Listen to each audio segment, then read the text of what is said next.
한 남자가 샤워장에 들어갑니다. 샤워 꼭지를 틀자 차가운 물이 나왔습니다. 따뜻한 물이 나오도록 샤워 꼭지를 급히 돌립니다. 그러자 이번에는 너무 뜨거워 씻을 수가 없습니다. 참을성 없는 바보는 샤워 꼭지만 이쪽 저쪽 돌리다가 결국 비명을 내지릅니다. 1976년 노벨 경제학상을 수상한 밀튼 프리드먼의 이른바 샤워실의 바보 이야기인데요. 경기 과열 또는 경기 침체에 대응하기 위한 정부의 시장 개입이 과도하거나 변덕스러울 경우 발생하는 역효과를 경고하는 말이라고 합니다. 경기 조절 정책은 그 효과를 발휘하기까지 불확실성이나 이 시차가 수반되기 때문에 아주 조심스럽게 시행되어야 한다는 의미를 담고 있다고 할 수 있는데요. 알프레드 히치콕 감독의 사이코의 유명한 장면과 오버랩해 보면서 이 단순한 샤워실의 바보가 샤워실의 살인마처럼 얼마나 이 세계에 잔인하고 극악무도한 짓을 저지를 수 있는지를 공대 누나가 한번 비유해 보았습니다. 90년대를 강타했던 일본의 버블 파국 역시 전형적인 이 냉온탕 정책의 실패 사례로 볼 수 있는데요. 2008년 세계금융 위기가 일어나기 전후로 대책도 오로지 통화 정책뿐이었죠.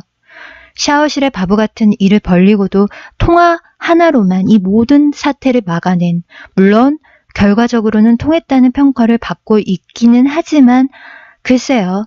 그래서 오늘 누나가 들려주는 블록체인 스터디에서 이 통화 정책의 원리를 알고 난 후에 세계금융위기 시리즈의 파고편을 마저 다루면 어떨까 싶어 한번 제대로 공부해보기 위해 끼워 넣기 해보았습니다. 먼저 통화정책을 오늘 배울 건 금융정책, 통화정책을 배우기 전에 외우기보다는 이해하고 넘어가면 좋을 개념 하나를 먼저 정리를 하고 입장을 해볼까 하는데요. 앞으로 디스카운트라는 말이 심심찮게 등장할 거예요. 근데 우리같이 경제 모르고 금융 모르는 사람들의 입장에서 디스카운트는 물건 값을 깎는다는 의미로 쓰이잖아요. 그 세계를 쥐락펴락하는 이 미, 연방, 연준, 은행에 대해서 얘기를 하는데 자꾸 디스카운터 막 이러니까 마치 막 동대문 시장에 온 것 같고 언니 이거 하나도 안 남는 거야. 못 깎아줘 디스카운트 못 해줘. 막 이러니까 집중이 안 되죠. 그래서 이 개념부터 짚고자 해요. 이거는 동대문 시장 언니 안 돼요. 언니 할인 안 돼. 디스카운트 안 돼. 이런 이 디스카운트 아니고요.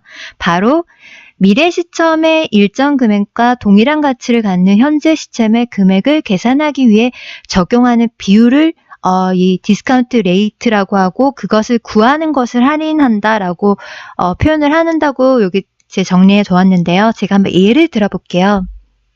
물가 상승을 따지면 지금은 1,000원이 과거에는 막 10,000원에 해당해서 막 10,000원어치 물건을 살 수 있었다고 어른들이 말씀하시잖아요. 그럼 미래에는 지금의 1,000원이 100원이 되는 날도 있겠죠. 그래서 통장에만 돈 넣어놓으면 망한다 막 이런 말들이 있잖아요. 재테크 해야 된다. 자, 그럼 이 1,000원에 곱하기 10분의 1 를 해야지 미래의 어느 날에 동일한 가치의 자본이 되는 건데 이렇게 할인율을 이용해서 현재 가치를 구하는 것을 바로 할인한다 라고 말한다고 해요.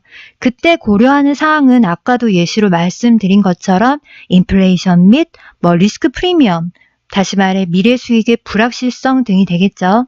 자, 그럼 여기서 네이버 지식백과를 한번 제가 그대로 한번 읽어볼게요. 요 그대로 네이버 지식백과에서 갖고 온 건데 이 빨간 부분 한번 읽어볼게요.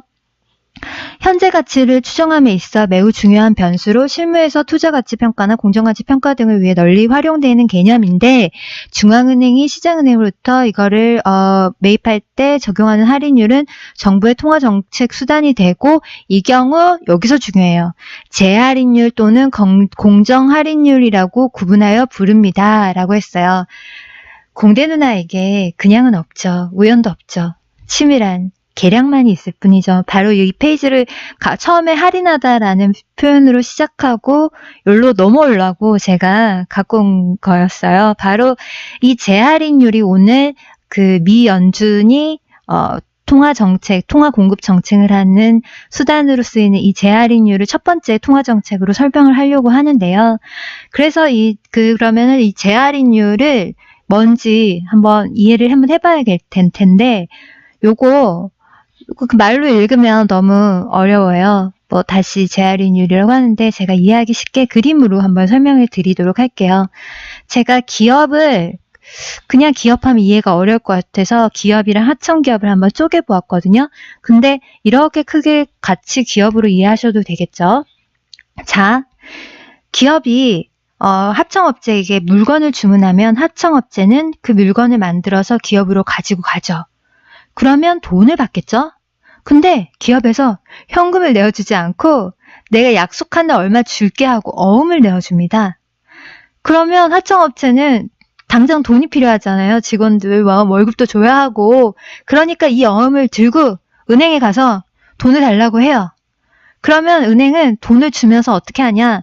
아, 근데 이거 만기까지 아직 정확하게 이게 돈이라고 약속할 수 없는 수표니까 내가 그 가격을 그 미래의 어떤 이 현재 가치를 이자율 삭감을 해서 어음 할인을 해서 그만큼의 현금을 주겠다라고 하고 현금을 줘요. 뭐 그래도 하청기업은 돈을 받아야 되니까 이게 어음 할인된 걸 주고 현금을 하죠. 그럼 여기서 한번 어음 할인이 일어났어요. 근데 시중은행은요. 은행도 돈이 없어요. 은행이라고 늘 뭐 기업이 올 때마다 어음만 들고 있으면 현금이 없잖아요. 그러니까 중앙은행한테 가서 야 이거 어음 현금으로 좀 바꿔줘 하고 돈을 이제 바꿔주길 요청을 합니다. 그럼 어떻게 하냐? 중앙은행은 현금을 주면서 근데 이 어음이 이게 아직 만기가 안 찼으니까 요거 그 미래에 그거를 계산해서 이 시중은행이 한 것이랑 똑같은 걸로 똑같은 의미에서 또 왜냐면 얘네만 어음 할인해서 하면 안 되죠. 은행도 여기서도 장사해야죠. 그래서 어음을 재할인해서 현금을 주고 어음을 해서 두 번에 걸쳐서 어음 할인이 일어나서 어음 그 재할인율이라고 부르는데요. 그런데 실제로 영어에서 뭐 rediscount rate이나 official discount rate이라고 부르지 않고요. 그냥 일반적으로 discount rate이라고 불러요. 왜냐하면 그냥 이 모든 가정에서 말하는 이 할인율이 정말 전 세계를 움직이는 이 통화 정책에 그냥 대표격으로 쓰이기 때문에 discount rate 하면은 그냥 재할인율이다라고 이해를 하시면 될 것 같아요. 그러면은 정리를 하면 시중은행이 그 중앙은행으로부터 자금을 빌려올 때 적용되는 대출 금리로 이해하시면 되겠죠. 제가 길게 설명했지만 얘가 여기에서 돈 빌릴 때 적용되는 금리다 라고 이해를 하면 되겠어요. 근데 이 금리를요 벌칙성 금리로 보시는 분들도 있대요. 은행이 돈을 맡겨두는 곳인데 돈이 없다고 정부에 돈을 빌리는 거니까 다른 금리들보다 더 세야 하잖아요. 너 도대체 고객들이 넣은 돈 다 어땠어? 하면서 돈 빌려줄 때 좀 세게 다른 금리보다 더 세게 탁 쳐가지고 벌칙성 금리라고 하는데 이게 또 정말 제 샤워실의 바보로 시작을 했던 이유가 있어요. 세계 금융 위기 당시에요. 이 벌칙성 금리가 어떻게 됐을까요? 이따 배우게 될 FFR이라는 재할인율보다 훨씬 중요한 통화정책 금리가 있는데 요 FFR이랑 이 재할인율인 이 디스카운트 레이트의 간격이요. 100bp에서 25bp까지 좁아졌다고 해요. 여기서 bp는 베이시스 포인트라고 해서 이자율을 계산할 때 사용하는 게 최소의 단위인데요. 자, 벌칙성 금리라고 하면서 25bp까지로 거의 한 4배까지 막 이렇게 좁혀졌다는 거는 다시 말해 솜방망이 아니죠. 이거 완전 솜사탕 방망이처럼 중앙은행이 전혀 페널티를 주지 못했던 거죠. 왜? 페널티를 줬다가 지금 안 그래도 상황이 안 좋은데 금융 경색으로 싹 다 망하면 안 되니까 페널티를 주고 싶은데도 주지 못했다라고 또 가이트너가 또 그런 얘기를 했었죠. 이 다음 시간에 또 나옵니다. 또 이따 살짝 사진으로 얼굴이 살짝 나올 거예요. 그때 누가 한 얘기인지 또 알려드릴게요. 아이러니한 이런 상황이 아닐 수가 없는데 샤오실의 바보를 처음 시작했지만 오늘 통화정책으로 이렇게 배워보시다 보면은 이 통화정책이 굉장히 이상적이고 아주 매뉴얼적이고 완벽해요. 그래서 모순적인 상황이 훨씬 더 많이 발생하기 쉽고 그럴 때 대책도 없어요. 왜냐하면 세계 금융 위기라는 상황에 빠지는 이런 뭐라고 할까요? 시뮬레이션은 이런 거 통화 정책의 매뉴얼에 없는 그림이거든요. 그래서 오늘 이 매뉴얼에 대해서 친절하게 모시겠습니다. 이렇게 설명을 한번 제가 상담원 마냥 설명을 해드리면서 이게 얼마나 답답한지 또 같이 공부를 해보시면 좋겠어요. 그러니까 지식이라고 이해하지 마시고 세계금융위기에 이런 걸로 돈을 그렇게 미국에서 뿌렸다는데 어떻게 돈을 뿌렸는지 우리가 알고 가자라는 거죠. 돈을 그냥 뿌렸다고 하지 말고 그 단어 안에 얼마나 많은 것들이 들어가 있는지 한번 공부해보면 좋지 않을까 싶어요. 자, 그런데 이 재할인율은요, 아무리 낮춰도 정말 아까 25bp까지 떨어뜨렸댔잖아요. 근데도 정말 망하기 직전이 아닌 이상 은행들이 빌리지 않으려고 했대요. 꺼려 했대요. 왜일까요? 은행이 자금난에 빠졌다는 인상을 주게 된 순간 고객들이 내 돈 어떻게 하면서 뱅크런 막 돈을 싹 다 빼버리게 될 거잖아요. 그게 너무 두려워서 이 재할인율은 사실상 은행들이 안 빌리려고 되게 애를 썼다고 해요. 그러니까 베어 스턴스가 그랬고요. 지난 시간 마지막 페이지에 우리 베어 스턴스가 마진콜을 당했다까지 했었잖아요. 기억나세요?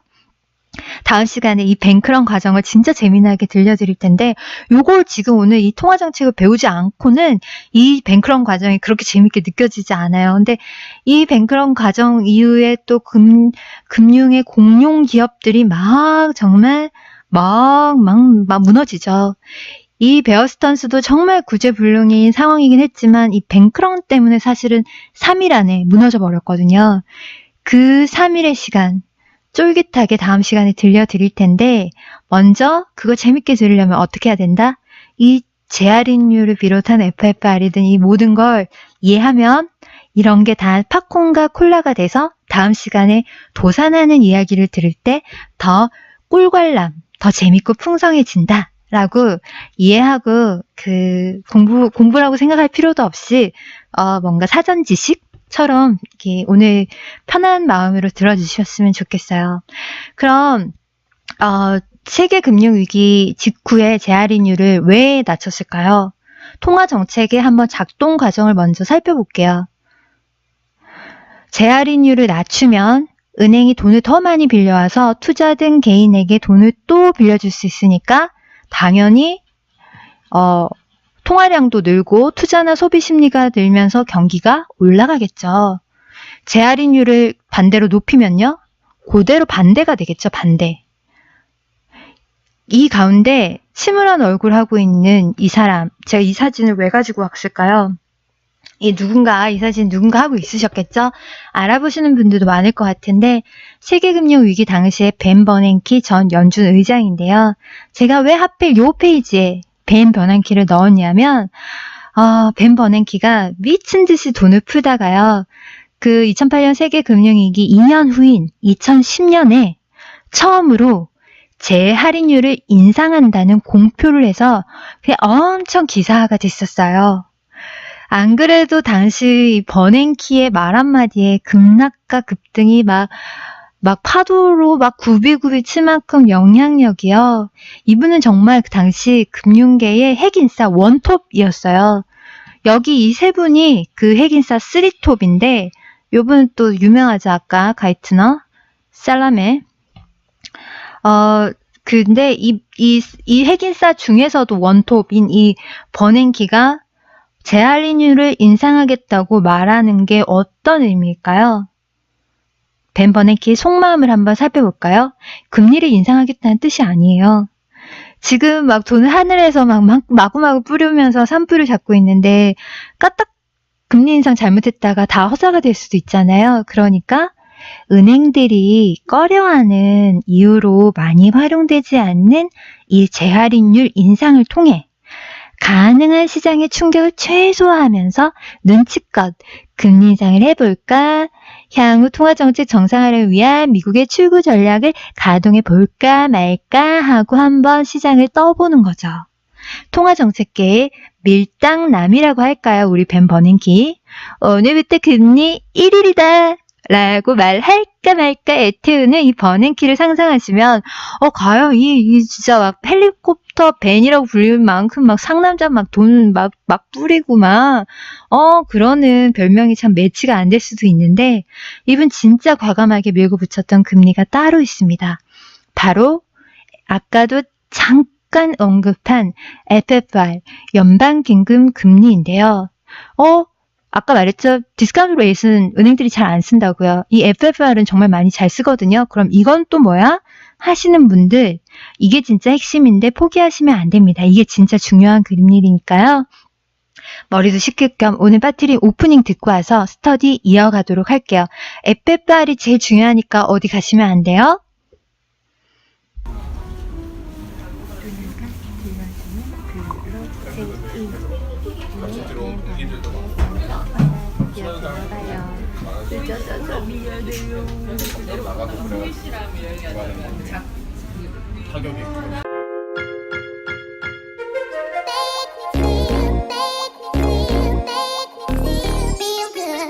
안녕하세요. 공대 누나예요.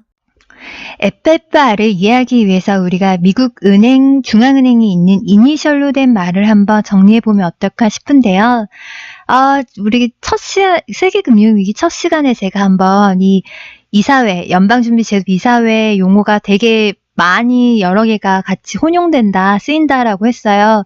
그리고 헷갈리실 수도 있는데 똑같은 말이 두 개나 있어서 왜 두 개나 똑같아라고 하실 수도 있는데 2번하고 4번은 은행이랑 이사회, 몰드랑 뱅크의 차이점이 있어요. 이거는 여기 소속된 하나의 어떤 기관이라고 생각하시면 되는데 이 중요한 FRB, 이 볼드에 해당하는 얘가 FRS로도 쓰이고 FED라고도 하는데 저는 그러니까 이게 원래 FED가 제일 공식 용어다라고 그때도 설명을 했지만 전 세계적으로 이제 이게 거의 다 쓰이고 있는 것 같아요. 다 혼용이 되고 있는 데도 있겠지만 거의 다 FED라고 부르는 것 같아서 저도 이제 앞으로 막 미연준 연방준비제도 이사회 너무 막 연준 막 너무 어렵잖아요. 그냥 FED라고 말을 할게요. 막 재할인율 이러면 또 한글은 참 너무 그쵸. 그냥 디스카운트 레이트 하면 되는데 영어는 못하지만 영어가 좀 더 간편한 것 같기도 해요. 자, 근데 이거는 1년에 8번이나 만납니다. 열립니다. 한 달 반 간격으로 열려서 공개 시장이 좀 이따가 이 오픈 마켓에 대해서도 설명할 텐데 이 3에서 이 FFR 연방기금 금리를 결정을 하기 위해서 8번이나 만나는데요. 왜일까요? 아까 뜨거운 물 틀었는데 또 계속 뜨거운 물만 틀어놓으면 그 살이 디잖아요. 그리고 또 차가물도 틀어줘야 되고, 그러니까 그렇게 금리라는 게 워낙 예민하다 보니까 그걸 계속 그 온도를 계속 조절을 해야 하기 때문에 1년에 8번이 개최가 된다라고 이해를 하시면 되는데 과연 오늘 제일 제가 중요하다고 했던 이 연방기금 금리 이거는 일반 금리나 아까 디스카운트 레이트랑 뭐가 다를까요? 이게 헷갈리실 수 있을 것 같아서 제가 쉽게 그림 한 장으로 한번 준비를 해봤어요. 아마 절대로 이제 앞으로 헷갈리시지 않을 거예요. 디스카운트 레이트는요. 중앙은행이 시장은행에게 돈을 빌려줄 때 받는 이자율이라고 기억을 하시면 되고요. FFR은요. 바로 이 시중은행들끼리 돈을 빌려주고 받을 때 받는 이자율이에요. 여기서 뭐 초과금을 빌려준다라는 표현을 쓰는데 그건 이따가 더 자세하게 설명을 해드리도록 하고요. 그냥 이자율은 뭐냐? interest rate은 기업이나 개인이 우리 같은 사람이 뭐 은행에 가서 돈 넣고 뭐 금리 막 따지고 요게 그냥 interest rate이 되겠죠. 자, 그러면 이제 FFR에 대해서 이제 헷갈리실 일은 없으니까 FFR에 대해서 좀 더 자세하게 Federal Funds Rate에 대해서 한번 알아보도록 할게요. 자, 연방기금 금리가 뭐냐? 은행 간 초단기 금리인데요. 연방기금은 미국의 미국 민간은행들이, 이거 말이 너무 어렵다, 그쵸? 자, 제가 쉽게 이해를 해드릴게요. 미국에서 은행 간의 법정 지급 준비 자금을 거래할 때 적용되는 최단기 금리가 FFR이에요. 자, 그럼 이 말 속에서 은행들끼리 그냥 돈 빌려주는 거라며 갑자기 말이 왜 이렇게 어려워졌어? 라고 하는데 법정 지급 준비금을 또 알고 계셔야 돼요. 왜냐하면 은행들끼리 돈 빌려주면 그냥 은행들 간 금리라고 하지 연방기금 금리라고 왜 표현을 쓰겠어요. 이게 이 연방이랑 관련이 있기 때문이야. 법정 지급 준비 자금, Payment Reserves, 이건 뭘까요? 바로 이게 은행은 예금 총액의 일정 비율을 법정 지급 준비금으로 중앙은행에 예치하도록 되어 있어요. 왜?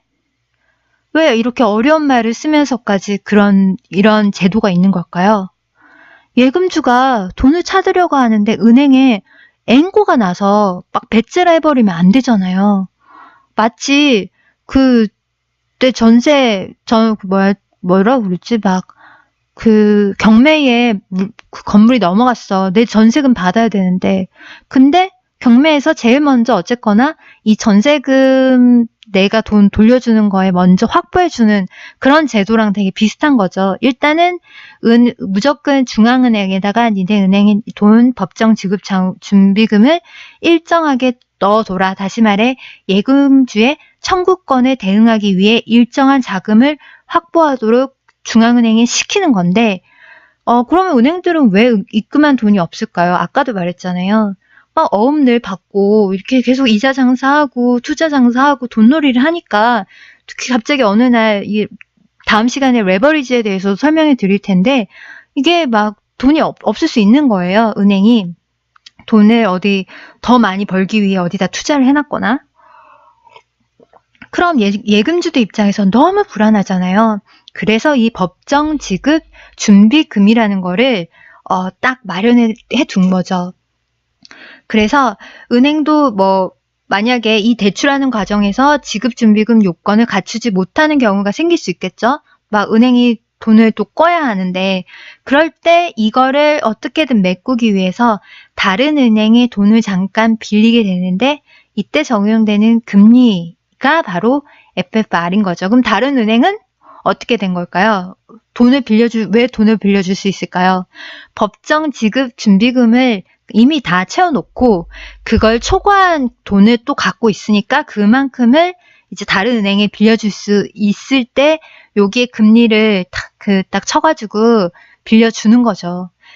그래서 바로 이 법정 지급금을 얼마로 그러면 결정해 놓느냐에 따라서 통화 정책에 중요하게 쓰일 수 있겠죠. 만약에 지급 준비율이 낮아지면 한번 볼까요? 파열 나왔네요. 자, 법정 지급 준비율이 낮아지면 법정 지급 준비금도 떨어지겠죠. 그러니까 중앙은행에 국민은행이나 신한은행이 꼭 넣어둬야 하는 돈의 비율이 떨어지면 당연히 그 비율만큼 액수도 떨어지겠죠. 예를 들어 너네 은행으로서 나한테 돈 빌리려면 늘 500만 원은 한국은행에 넣어놔야 돼. 라고 했다가 또 은행들이 너무 힘들어하니까 그러면 300만 원만 넣어둬도 돼 라고 하는 거죠. 이렇게 그 지급 준비율이 낮아지면요 당연히 은행 입장에서 숨통이 트이고 막 가게나 기업인에도 돈을 더 빌려줄 수가 있겠죠. 그러니까 가게나 기업 대출이 올라가고 그러면 당연히 또 어떻게 되겠어요? 당연히 그만큼 시중에 유통되는 통화량은 늘어나고 또 경기가 이렇게 올라가게 되는 거겠죠. 반대로 지급 준비율이 높아지면 딱 그대로 아까도 말했지만 늘 이게 굉장히 이상적이고 매뉴얼적인 거라 반대면 또 그대로 반대가 되는 거예요. 지급 준비율이 높아지면 은행의 대출 여력이 줄어들고 가게나 기업에 공급할 수 있는 자금이 줄어들게 되니까 시장에 유통하는 통화량은 줄어들게 됐죠. 이렇게 조절을 잘할 경우 또 경기가 안정이 되겠죠. 자, 근데 더는 이게 단순한 금리라고 할 수 없는 게 이게 또 시중의 자금 사정과 기업의 자금 조달 비용에 직접적인 영향을 줄 뿐만 아니라 주식과 뭐 경쟁 관계에 있는 채권에 대한 선호도도 변화시키기 때문에 이따가 또 채권에 대한 얘기도 설명을 해드릴 거예요. 그렇기 때문에 이게 뭐 가장 핵심적인 FFR이 거시지표라고 할 수 있는데 그럼 이 아이의 철학이나 목표, 가치관이 과연 뭘까요? 이게 법정 지급 준비율, 그러니까 아까 예금주의 청구권을 보호해준다는 거랑 되게 비슷한데 바로 미국이 제한적인 인플레이션 하에서 지속 가능한 경제 성장을 달성하는 것, 이 바로 이 금리의 성취라고 할 수 있어요. 그래서 뭔가 남기기 위해 막 뭔가 마치 사채처럼 이자율 막 어떻게든 더 벌기 위한 제도가 아니라 FFR은 정말로 잘 조절해서 그 법정 지급 자금률을 올렸다가 높였다 하는 것으로 시장의 숨통을 풀어주고 도와주고 하는 이런 역할을 하려고 하는 거죠. 제가 이 사진을 왜 넣어왔냐면 이게 제롬 파월 지금 현 그 의장인데 그 연방공개시장위원회에서 아까 말했죠. 1년에 8번 요 금리를 결정하는 그게 FOMC에서 열린다고요. 연방공개시장위원회에서 열린다고 했죠. 자, 이때 작년 12월 19일에 이 금리 인상의 선면서에 전 세계가 주목을 했습니다. 그때 막 코인 시세도 아직도 기억이 나는데 이 금리 인상에 따라서 내년엔 코인이 어떻게 될지에 대해서 다들 주목하는 상황이라서 이거 굉장히 성명서가 중요했죠. 그래서 설레발을 다들 쳤던 기억이 있는데 생각보다는 인상이 되지 않았어요. 중립금리라고 해서 경기를 확장시키지도 위축시키지도 않는 수준의 금리로 결정이 났었죠. 외국인의 투자 비중이 굉장히 높은 한국 증시의 경우에는 또 그 영향력이 훨씬 직접적이라고 할 수 있어서 이 뉴스로 굉장히 떠들썩했는데요.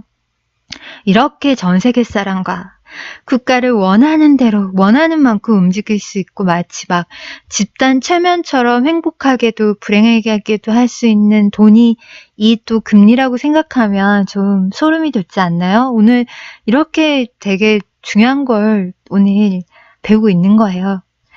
자, 지금까지 정리를 해보자면 FED 3대 주요 재정 정책은요. 첫 번째, 금리 기준금리를 올리고 내리는 것, 인상하고 인하하는 것. 그리고 두 번째는 지급 준비율 인상과 인하. 중앙은행에 예치하는 비율이었죠. 그 비율을 높이고 낮추는 것을 통해 시장에 돈을 빨아들이고 풀어서 경기 과열을 막거나 경기를 활성화한다고 했죠. 여기까지는 그냥 아까 배운 거예요. 디스카운트 레이시랑 FFR에 대해서 공부했죠. 그런데 하나가 더 있어요. 바로 공개시장 운영이라는 것도 또 주요한 재정 정책이에요. 이게 뭘까요? 아까 그 제롬 파웰 의장이 연방공개시장위원회 FOMC에서 그 성명서를 발표했다고 하죠. 이 오픈 마켓, 공개시장, 과연 이게 뭘까요? 바로 우리나라 오픈 마켓 어퍼레이션이라고 해서 우리말로 공개시장 운영이라고 하는데요. 원래는 공개시장 조작이라고 불렀대요. 그러다가 돈에 또 조작이란 말이 들어가니까 얼마나 찔리겠어요. 돈에 그 조작질 많이 하는 사람들이 금융계인데 그래서 불미스러운 일도 많고 사람들이 금융이 사기꾼들이 보는 눈도 나쁘니까 조작이라는 표현의 운영이라는 명칭으로 2016년에 바꿨다고 해요. 그래서 공개시장 운영이라고 한국말로는 할 수 있는데 이게 뭐냐면 바로 채권, 국공채 이거에 대한 거예요. 아까 처음에는 계속 뭐였죠? 금리, 디스카운트 레이트, 금리를 인상 인하해서 경기의 통화량을 늘리나 줄이나를 결정하는 거였고, 그 다음엔 FFR이라고 해서 그 법정 지급 준비율을 높이는지 낮추는지에 따라서 이게 시장을 그 경기를 숨을 튀었다 쪼였다 하는 거라고 했죠. 이번에는 채권으로 그 일을 한번 해볼 건데요. 정부가 돈을 빌릴 때 채권을 그 중앙은행을 통해서 발행을 한다고 해요. 국공채라고도 하죠. 이 채권을 오픈 마켓이라는 시장을 통해 일반 국민과 기관들 그리고 다른 나라에까지 판매를 하는데요. 정부가 중앙은행을 통해 그 채권을 사들인다는 거를 매입 오퍼레이션이라고 하고요. 만약에 그래서 이거 한번 이것도 저 작동 원리를 한번 볼까요? 그러니까 매입 오퍼레이션, 다시 말해 중앙은행이 증권을 사들였다. 그럼 어떻게 될까요?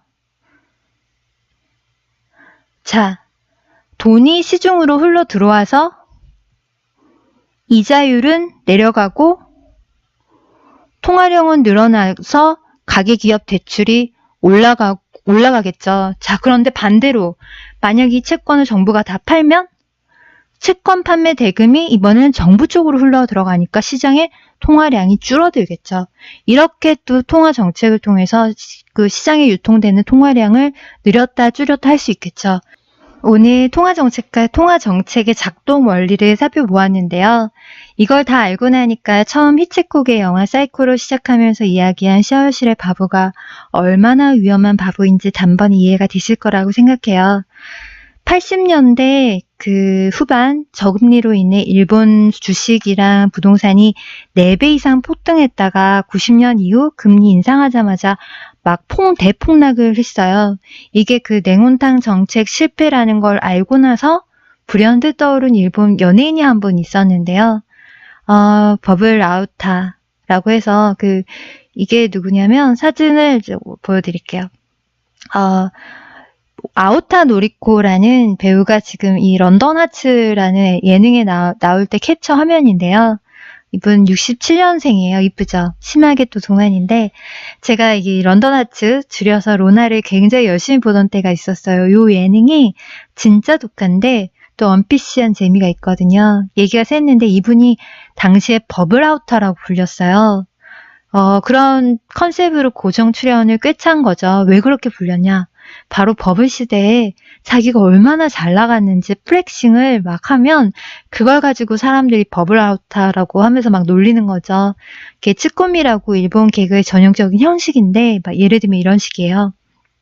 버블 아우타가 일본 버블 시대에 다시 말해 80년 말에 여름이면 여름마다 이탈리아에 가서 대저택을 빌려서 머물면서 굉장히 유명한 외국 화가에게 자신의 누드 초상화를 그리도록 의뢰를 했고 막 그랬고 지금 저 캡처 화면이 당시 자기의 누드 포즈 같은 거죠. 저는 근데 그걸 딱 듣는 개그맨들은 크루이가 막 낡았어 하면서 막 놀리는 거예요.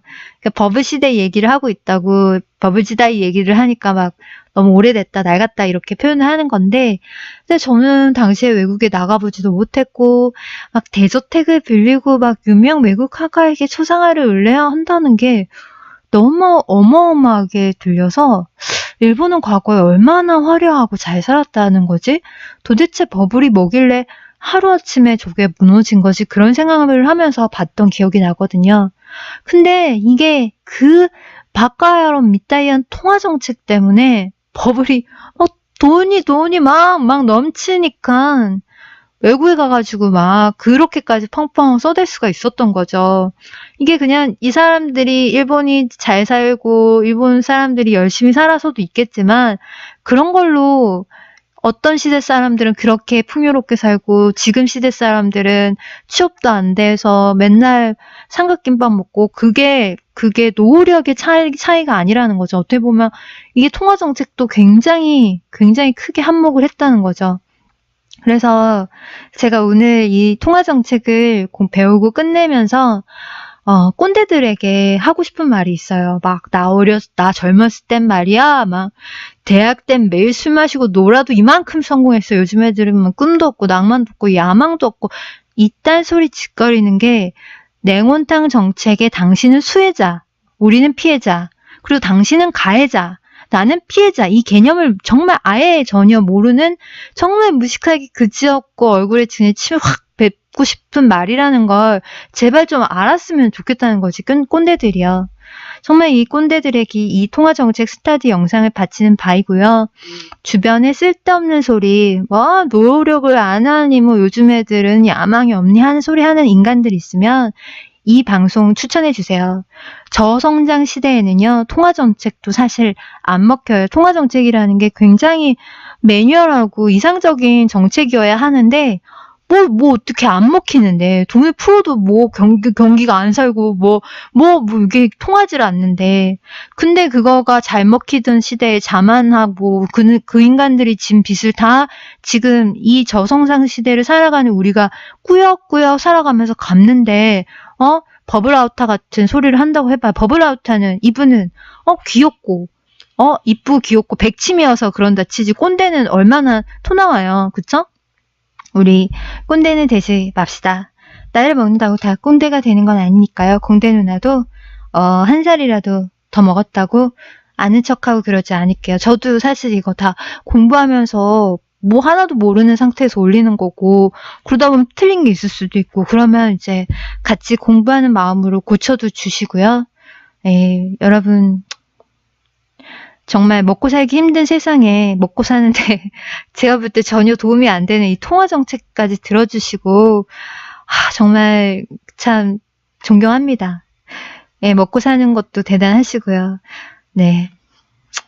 뭐 왜 이런 소리를 하고 있는지 모르겠는데, 어떻게 끝을 잘 매야 되는데, 네, 이제 다음 시간 예고는 레버리지, 레포, 베일아웃이 뭘까, 이거를 설명하면서 이후에 벤 버냉키, 아까 사진으로 보셨죠? 해리 펄슨, 아까 제 사진 왼쪽에 있던 분, 그리고 가이트너 오른쪽에 있던 분, 이 3인방에 대한 이야기도 다음 시간에 다 다룰 수 있었으면 좋겠네요. 제가 이분들 싹 다 나올 거라고 막 어벤져스처럼 말해놓고, 실제로 어벤져스 엔드게임이 막 개봉을 이미 하고 이런 상황에까지 이분들은 아직 스터디에 등장을 못했네요. 누나가 들려주는 블록체인이 이렇게 등장하기가, 출연하기가 쉽지 않습니다. 다음 편에 반드시 나오니까 믿어주시고요.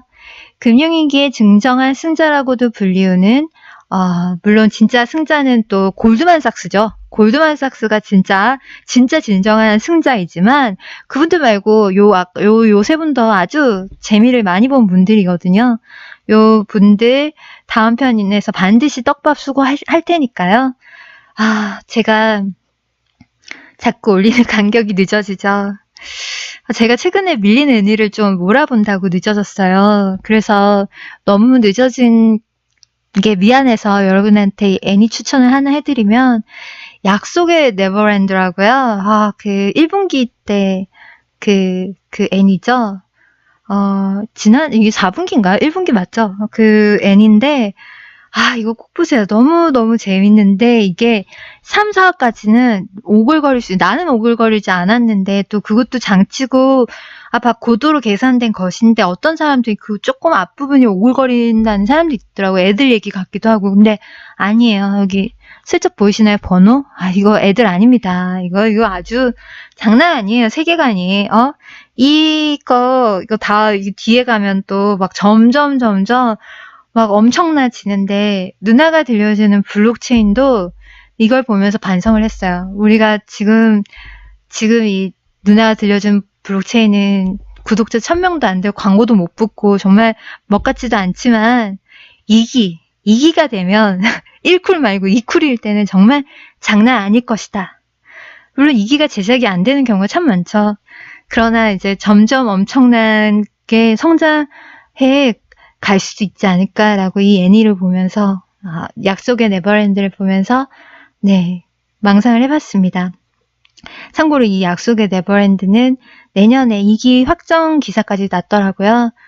시청률도 장난 아니었으니까 공대 누나 믿고 보셔도 됩니다. 오늘 스터디는 여기까지고요.